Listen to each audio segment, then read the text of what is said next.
عذاب. الحمدللہ ہم سورہ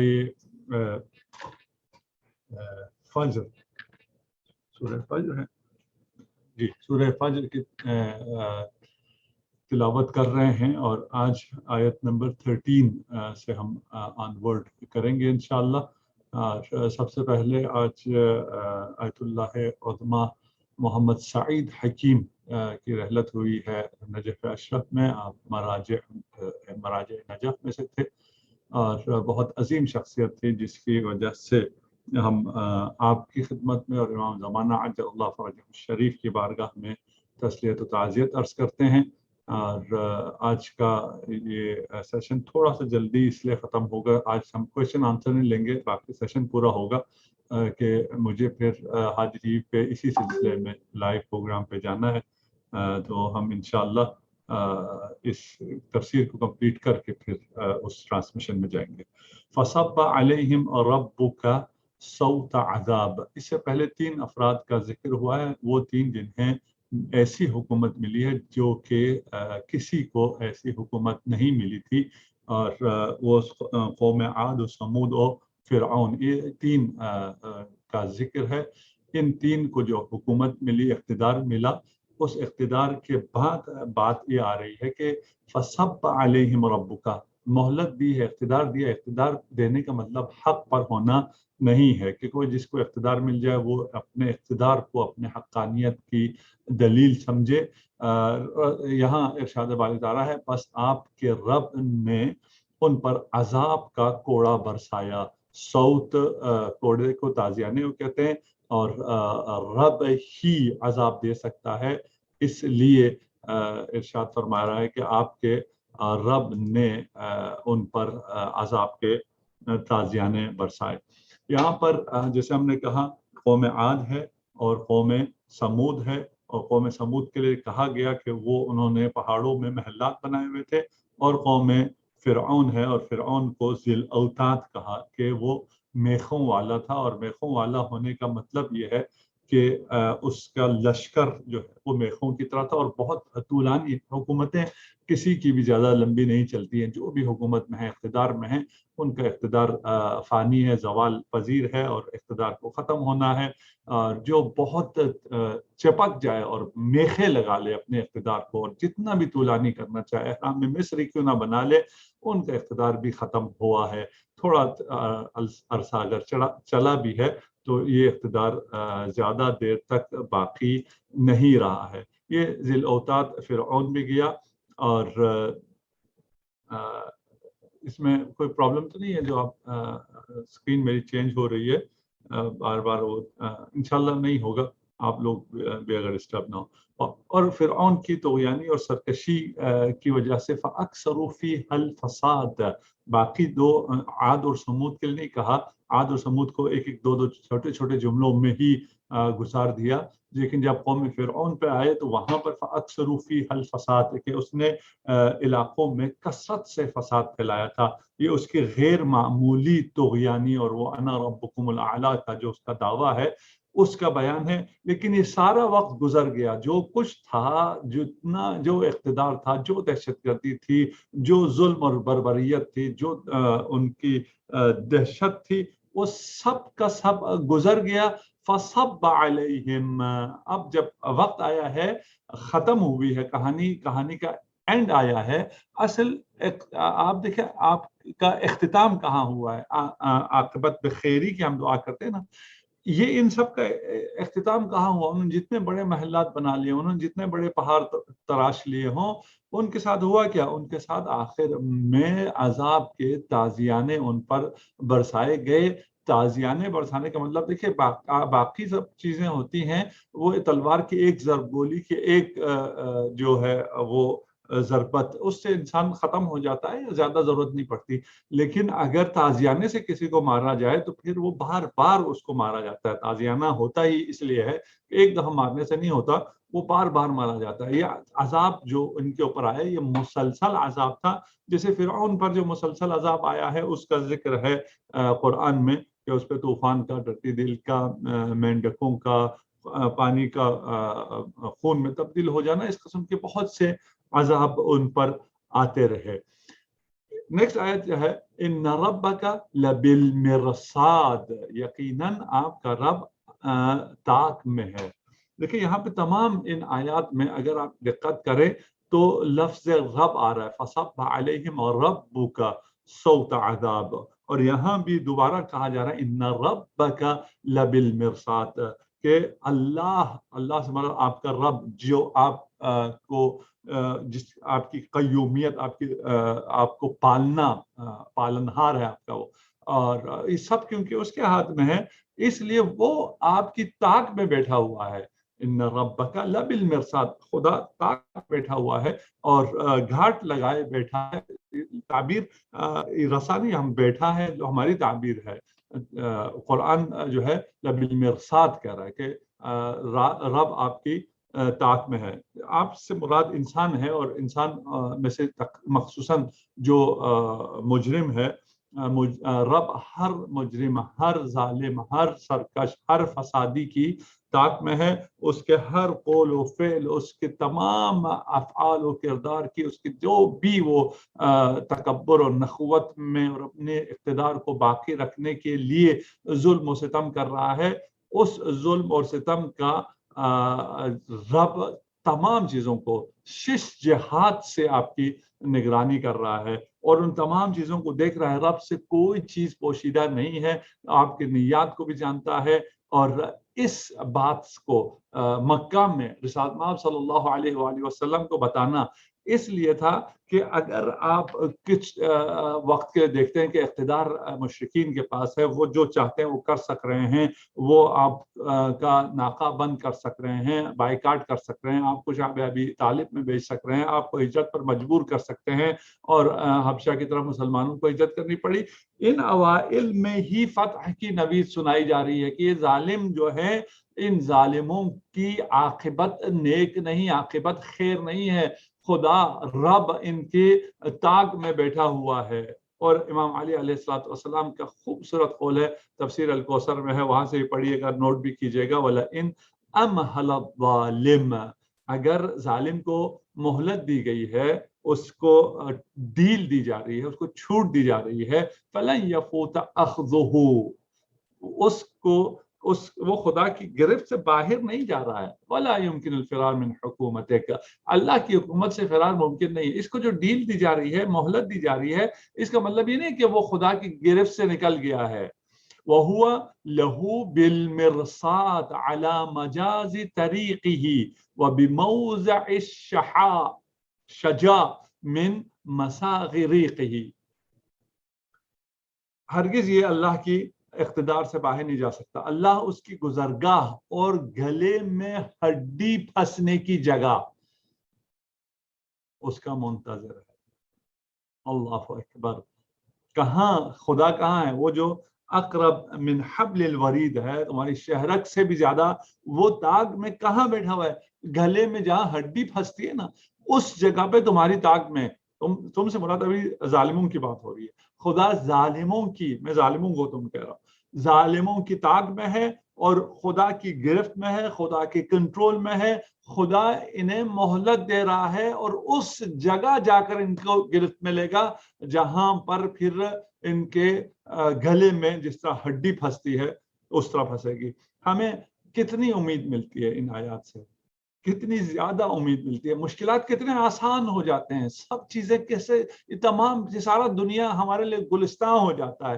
ان تمام جو ہمارے اوپر پریشرز ہیں، اور آج کل بہت زیادہ جو تکفیریت ہے انہوں نے سر اٹھایا ہے اور انہوں نے ہر طرف سے حملہ کرنے کی کوشش کی ہے، لیکن ہمیں ذرا پرواہ نہیں ہے، اس لیے کہ یہ تو ہیچ ہیں، یہ تو کچھ بھی نہیں ہے.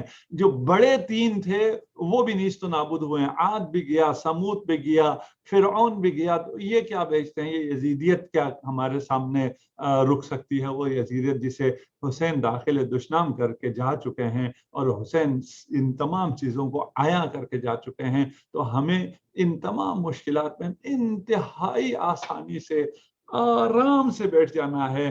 آرام سے بیٹھنا ہے نا کہ میں نے اپنی سٹرگل ختم کرنی، پریشان نہیں ہونا، میں نے ڈپریشن میں نہیں آنا، میں نے مضطرب نہیں ہونا، میں نے اس خیال میں نہیں آنا کہ اب ان سے کون انتقام لے سکتا ہے، ان کی طاقت بہت زیادہ ہو گئی ہے.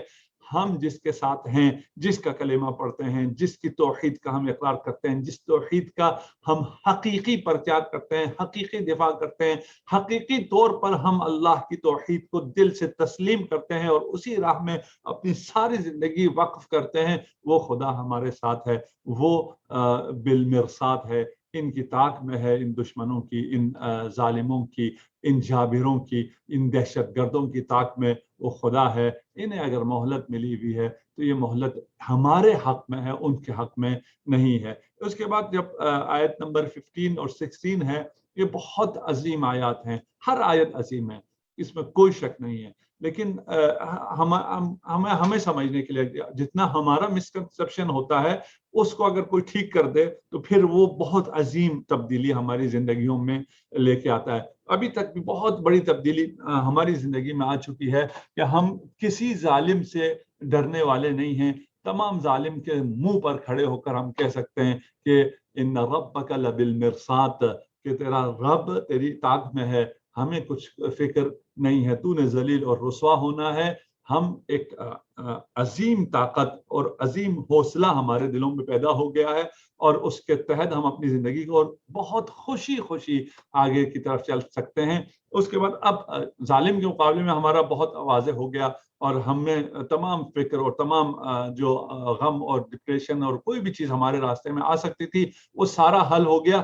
اب آج ہماری اپنی پرسنل لائف میں ہمیں ہمارے جو ویژن ہے اس کو ٹھیک کیا جا رہا ہے۔ فَأَمَّا الْإِنسَانُ آیت 15، أَمَّا الْإِنسَانُ إِذَا مَا ابْتَلَاهُ رَبُّهُ فَأَكْرَمَهُ وَنَعَّمَهُ فَيَقُولُ رَبِّ أَكْرَمَنِي۔ فَأَمَّا، مگر جب انسان کو اس کا رب آزما لیتا ہے، فَأَمَّا الْإِنسان، جب انسان کو، إِذَا، جب، مَبْتَلَاهُ رَبُّهُ، اس کا رب آزماتا ہے، فَأَكْرَمَهُ، پھر اسے عزت دیتا ہے، یعنی عزت کے ذریعے اس کو آزماتا ہے، وَنَعَّمَهُ، اور اسے نعمتیں عنایت فرماتا ہے، اس کو ویلتھ دیتا ہے، مال دیتا ہے، اس کو امیر بنا دیتا ہے، اس کے پاس نعمتوں کی فراوانی ہوتی ہے، اور یہ سب کیوں ہوتا ہے؟ تاکہ اس کی آزمائش ہو۔ فَيَقُولُ، ایسا شخص جس کو آزمائش کے طور پر مال دیا گیا، عزت دی گئی، اقتدار دیا گیا، یہ کیا کہتا ہے؟ رَبِّ أَكْرَمَنِي، میرے رب نے مجھے عزت بخشی ہے۔ یہ سمجھنے کی آیات ہیں، ذرا ساتھ رہیے گا، 10-15 منٹ کی زحمت ہے آپ کے لیے۔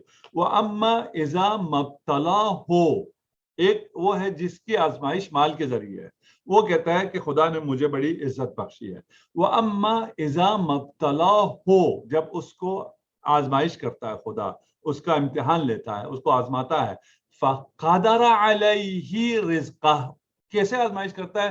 اس کو تنگ دستی دے کر، اس پر روزی کو تنگ کر دیتا ہے۔ فَيَقُولُ رَبِّ أَهَانَنِي، کہ اللہ نے میری توہین کی ہے۔ استغفر اللہ۔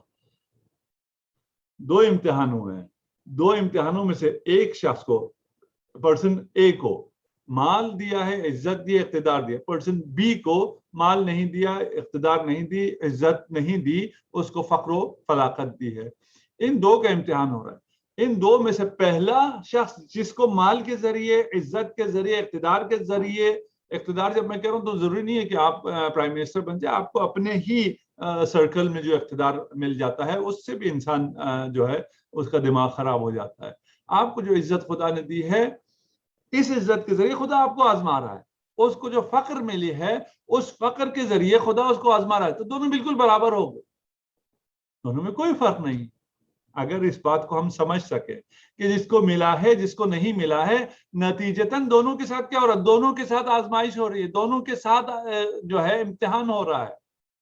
یعنی آپ کو پیپر میں بٹھایا جائے اور اس پیپر میں ایک کو ایم سی کیوز دیے جائیں، دوسرے کو دوسرے ٹائپ کے سوال دیے جائیں، اس میں لڑنے کی کیا بات ہے؟ کوئی اس کو کیا ملا ہے، اس کو کیا ملا ہے، دونوں کو پیپر ملا ہے، دونوں اپنے پیپر حل کریں گے اور جو جتنا سوال آیا ہے اس سوال کے مطابق جواب دے گا، وہ اتنی کامیابی حاصل کرے گا۔ بس یہاں ایک تو یہ ہو گیا کہ آپ کو کچھ ملا ہو یا کچھ نہ ملا ہو، جن کو خدا نے عطا کیا ہے، جن کو خدا نے عطا نہیں کیا، وہ دونوں بالکل برابر ہیں۔